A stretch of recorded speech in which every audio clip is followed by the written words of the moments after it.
Alaykum hurmatli ustozlar. Hozir sizlar bilan atirgul daraxtini yasash ketma-ketligini ko'rib chiqamiz. Mana birinchisini yasab oldik. Gashokka o'rnatib, vazasiga o'rnatib qo'ydik. Endi sizlar bilan ketma-ketligini ko'rib chiqamiz. Buning uchun bizga mana shu razmerdagi katta tuvak kerak bo'ladi. Buning ichida ikkinchi kichkina tuvakcha bor. Gashokchasi mana shunday. İçi uncha chuqur emas. Bu tuvagimiz ichi chuqur. Agar bunga albastrni to'ldiradigan bo'lsak, og'ir bo'lib ketadi.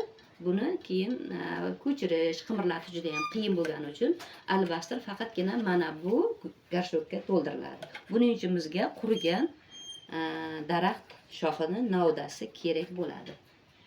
O'rnatamiz va bunga albastr to'ldiramiz. Albastrni ustini chiroyliroq chiqishi uchun kilogram keladigan mayda o'tlardan to'ldiramiz. Qotirib bo'lganimizdan keyin tabiiy chiqishi uchun, daraxt novdasiga o'xshab chiqishi uchun mana shunday rangdan bunga sepib daraxt novdasi shaklini keltirib olamiz. Bu och jigar rang.